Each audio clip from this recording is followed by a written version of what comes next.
जय श्री कृष्णा। प्रिय दर्शकों, आज हम भगवद गीता अध्याय 6 के श्लोक 44 से 47 का सार समझेंगे। श्लोक 44 में श्री कृष्ण कहते हैं कि मनुष्य अपने पिछले जन्म के अभ्यास साधना के कारण अपने आप ही आध्यात्मिक मार्ग की ओर खिंच जाता है, चाहे वह इस जन्म में पूरी तरह से प्रयास ना भी करे। जैसे कोई बच्चा बिना सिखाए ही भजन, ध्यान या पूजा में रुचि ले लगे, यह उसके पिछले संस्कारों का प्रभाव है।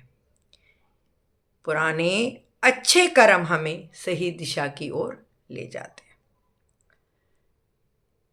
श्लोक 45 में श्री कृष्ण कहते हैं, जो योगी लगातार प्रयास करता है वह धीरे धीरे अपने पापों से मुक्त होकर कई जन्मों के बाद परम लक्ष्य यानी उस परमात्मा, उस भगवान को प्राप्त कर ही लेता है।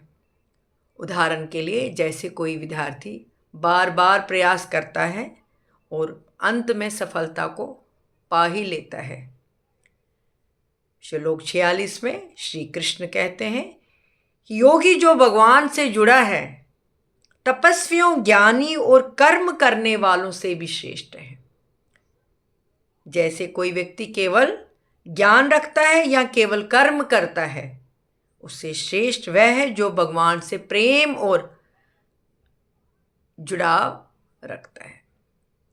श्लोक 47 में श्री कृष्ण कहते हैं कि सभी योगियों में सबसे श्रेष्ठ वह है जो मन से भगवान में लगा रहता है और श्रद्धा से भगवान की भक्ति करता है, पूजा करता है। जैसे कोई व्यक्ति हर काम करते हुए भी मन से भगवान को याद करता है, वही सबसे श्रेष्ठ भक्त है। यानी कि सच्ची भक्ति ही सबसे ऊंचा मार्ग है। प्रिय दर्शकों, पिछले संस्कारों से हमें आध्यात्मिक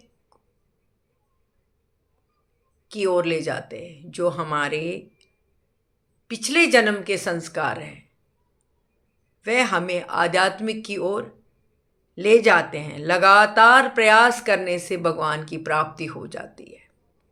और सबसे श्रेष्ठ योगी वह है जो प्रेम और श्रद्धा से भगवान को याद करता है।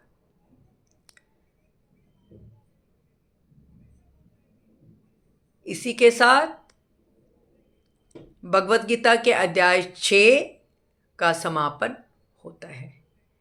भगवान श्री कृष्ण कहते हैं कि सबसे श्रेष्ठ योगी वही है जो श्रद्धा और प्रेम से हमेशा भगवान को याद करता है।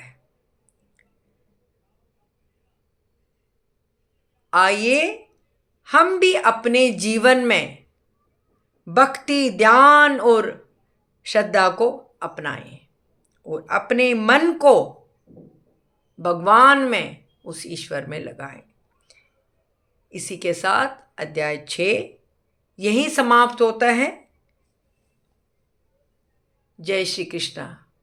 मिलते हैं कल एक और अध्याय के साथ। तब तक के लिए खुश रहिए, स्वस्थ रहिए, गीता का ज्ञान बढ़ाते रहें। श्री कृष्ण की कृपा आप पर और आपके परिवार पर हमेशा बनी रहे।